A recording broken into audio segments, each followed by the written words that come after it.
Hey everybody, welcome back to the Music Club Awards. I'm wearing my hat, which means we can get right into things. Today I'm going to be covering the best albums in each genre, just kind of going one by one. I've selected 5 albums per genre as nominees. I'll run through the nominees in a random order, and then I'll go through my top 5, essentially, going from 5th to 1st, which ones I like the best. Actually, now that I think about it, I won't even name the nominees. We can have a little more suspense in there that way, I think. So let's ignore that. Also, for most of the genres here, I selected an honorable mention, as I established previously. I just don't want to put albums in the awards that I've already known and loved, but I do still want to shout them out.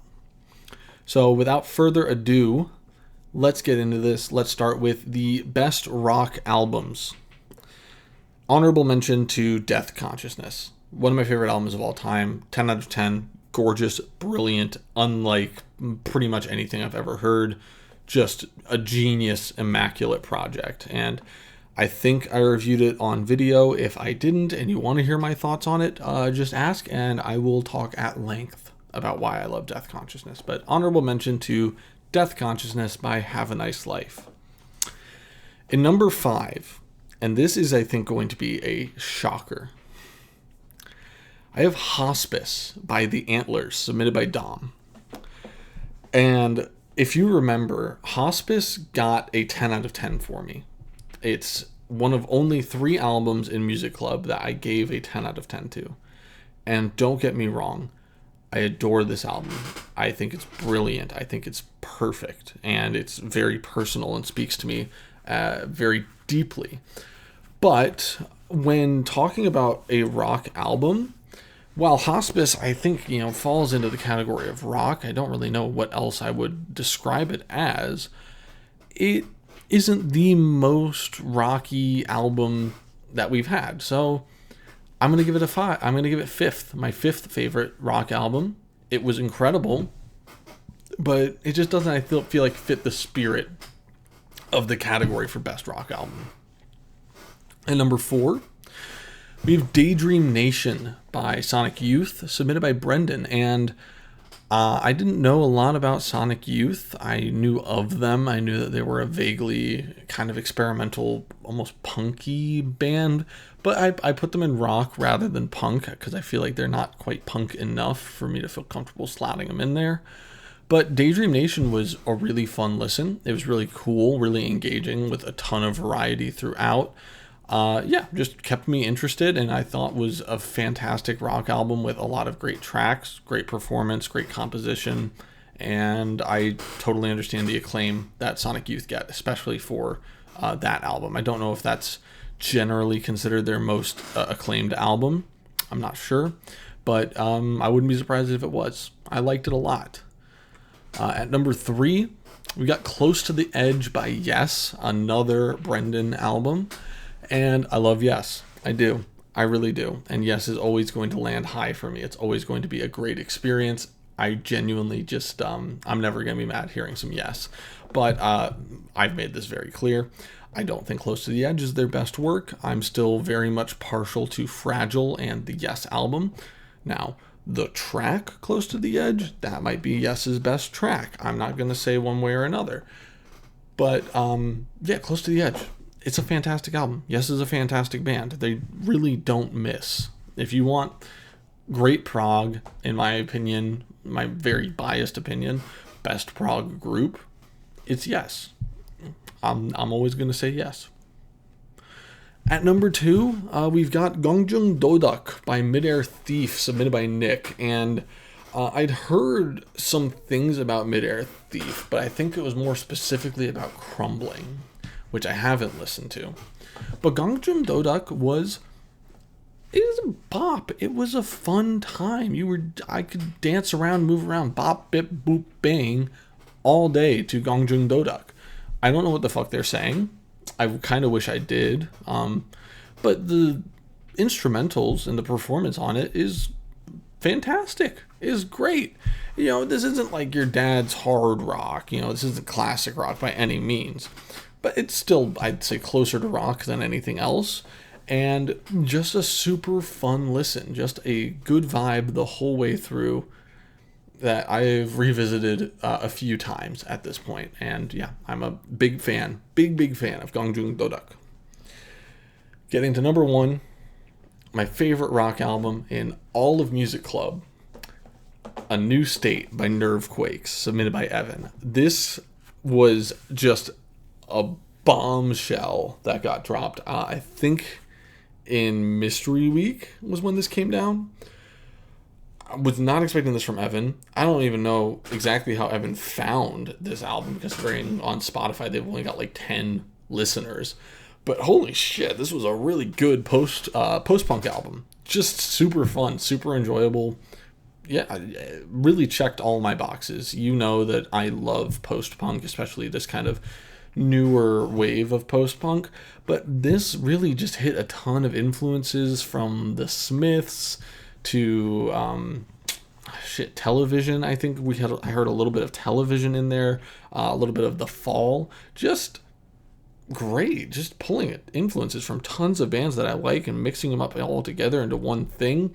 Composition was great, production was great, performance was great, lyrics were, it fucking ruled. I loved A New State. I've listened to A New State like pretty frequently since I first heard it. It's a really good album. So, best rock album, it's A New State. Next up, we've got the best experimental albums, and honorable mention goes to An Imaginary Country by Tim Hecker. I love ambient music, and Tim Hecker's my favorite ambient artist, so of course I'm going to give it a shout out there. At number 5, Kvitraven by Wordruna. I've talked about this in my superlatives video, I think, as like the most unique album, or one of the most unique albums, and it still is. I think it's a really enjoyable listen. Even when that novelty from that first time you listen to it has faded, it's still a really cool project that I like. I think it sounds great. I think it conveys like a certain energy and emotion that you don't really get in a lot of other places. And yeah, even without the novelty of, this is like Old Norse, I don't even know if I'd call it metal. It's just like maybe folk metal, if anything. But yeah, stands out. Great experimental album. I really liked Kvitraven. This one came from Dom. There you go. Well, that probably sounded horrible on the microphone. I'm not sorry. Number 4, a little bit of brain freeze. Number 4, we got 10,000 Gex by 100 Gex, submitted by Hunter, and Gex are Gex. The Gex are going to be gecking, and they're going to be making sounds that you don't hear in a lot of places. Ultra internet, core, hyper pop, just chaos. Definitely reminds me, this one meme I saw a while ago that was like, music made by trans men is like the most touchy-feely, heartfelt, sensitive, like indie chill. Whereas music made by trans women is just the loudest sound you've heard in your entire life. And I have discovered that I do like a lot of trans women who make music, and I like their music, and 100X is an example of that. They are funny, they are engaging, they are creative, and they are unique. They kill it. Boom, brilliant. Number 3, we've got Visions by Gilhelm Desk, also from Dom.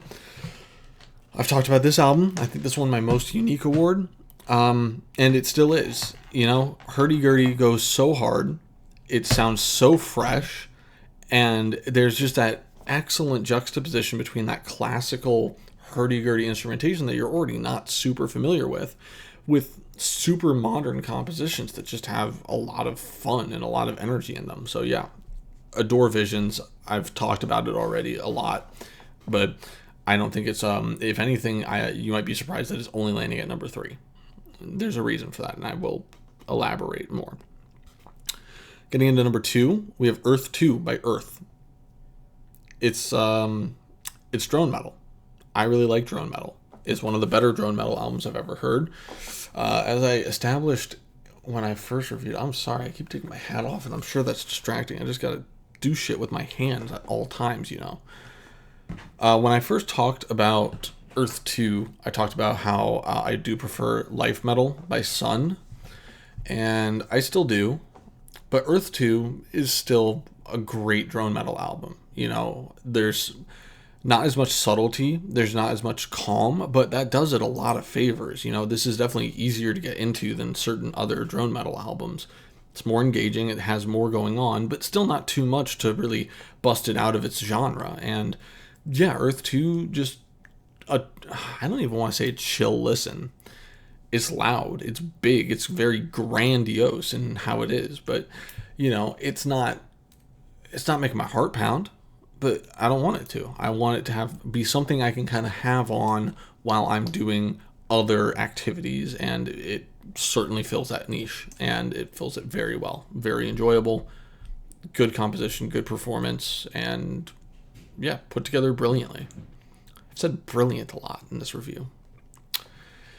Number 1, the best experimental album. This one probably is not a surprise. It's going to Noveler by Noveler, the world's first and, to my knowledge, only open source black metal record. But I'd say it's much more black noise. Definitely hits that noise criteria for me. And holy shit, it's still the most brutal thing I've ever had the pleasure or the agony of listening to, even. Just absolutely crushing, heart-wrenching, adrenaline-inducing. Just, oh my god. I've talked a lot about how I treat music as art, in that I think that its merit can be based on how much emotion it elicits in you. All art, I think, is designed to make you feel something, and Noveler makes me feel fear and dread and hopelessness and anguish unlike anything else, and that's a high compliment considering a lot of the music I already adore.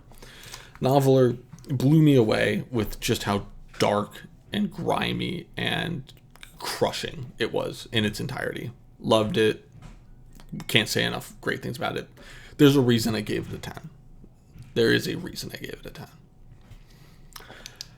Moving on to the best punk albums, our honorable mention is going to 16 Stone by Bush, which is great and would have won this category if I hadn't already listened to it. Yeah, I think that 16 Stone is a super underrated kind of post-grunge punk record, and yeah, just doesn't get enough credit. Number 5, we have Songs for the Deaf by Queens of the Stone Age, and I do like Queens of the Stone Age, but I certainly prefer their singles over their albums. I can't say that I get as much enjoyment listening to a full album as I do just kind of picking and choosing the tracks that I listen to from Queens of the Stone Age. You combine that with the fact that a lot of my Queens of the Stone Age picks would not be on this album. I like 3s and 7s, Little Sister, which is a weird song, but it's a very catchy and good song.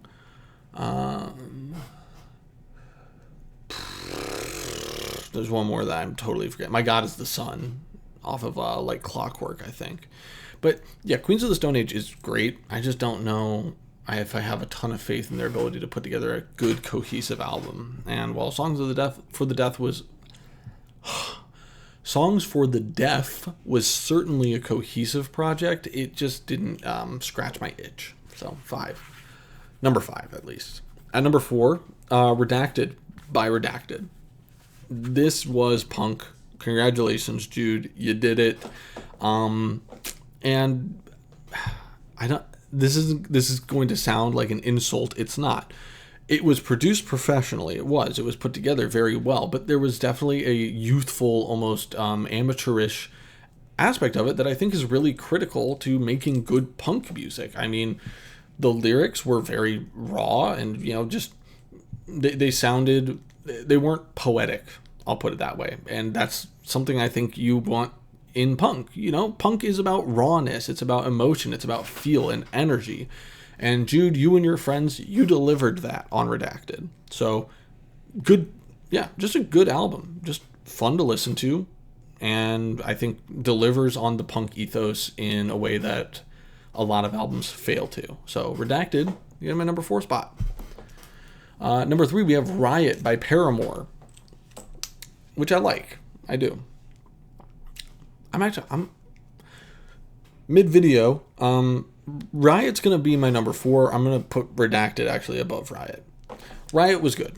I hadn't had a ton of exposure to Paramore pre-Music Club. In fact, my pre-Music Club exposure to Paramore was on their newest album, which very much sounds not like Paramore. Hayley Williams, incredible singer, very good vocalist, and the performances were very nice on Riot. But post-punk is my shit. Pop-punk has never really been my shit. But Riot was still enjoyable. It still had nice energy, nice composition, well put together, and well performed. I enjoyed. Moving on to number 2, American Idiot by Green Day. It's a classic. It's a classic album. It has a lot of classic songs on it.